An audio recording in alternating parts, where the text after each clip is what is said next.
హత్యలో ఇలా ఉన్మాదంతో రెచ్చిపోతున్నటువంటి మోడీ ప్రభుత్వాన్ని మనం ఎలా అర్థం చేసుకోవాలి?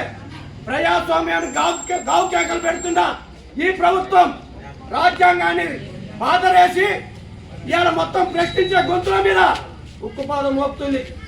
అర్బన్ డాక్టర్స్ పేరుతోటి అంచివేస్తుంది, విప్లవకారులని తుదిముట్టిస్తుంది. ఇవాళ దబోల్కర్, పన్సారే, గౌరీ లంకేష్ లాంటి ఎంతో విలువకల ఇలా ఈ దేశంలో పౌరులుగా విలేకరులుగా ఉన్నటువంటి వాళ్ళని ఎందుకు అంతమోదించింది ప్రభుత్వం? అదే రకంగా నిన్నగాక మనం చూస్తే స్టాన్ స్వామి జైలుని నిర్బంధించి అత్యంత ఘోరంగా చంపింది.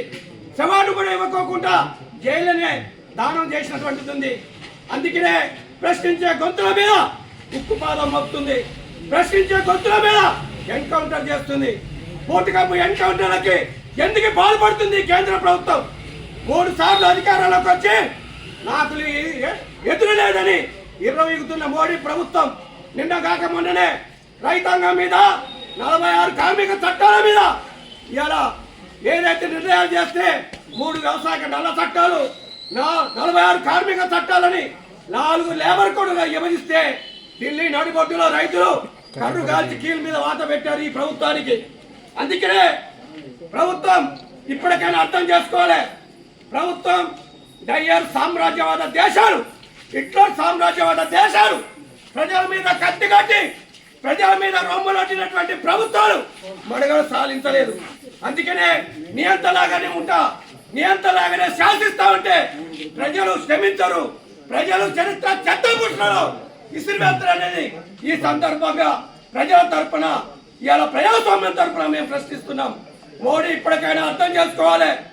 ఎయ్యి గొడ్లను తిన్న రాబందు ఒక్క గాలివాన కూలిపోయినట్టుగా ప్రజలు తలుచుకుంటే ఖచ్చితంగా నిండి ఎక్కడే ఉంటారో అక్కడే ఉంటారు, పాతరేస్తారని చెప్పి సందర్భంగా హెచ్చరిస్తూ ఈ దేశ మౌలికంగా ఉన్నటువంటి సార్వభౌమ అధికారం, ఈ భూమి కోసం ముక్తి కోసం అసూలు వండినటువంటి అమరవీరులందరికీ కొన్నెత్తుటి విప్లవ జోహాలు అర్పిస్తూ ఈ అవకాశం ఇచ్చిన అధ్యక్ష వర్గానికి ధన్యవాదాలు తెలియజేస్తూ ముగిస్తున్న కాంగ్రెస్.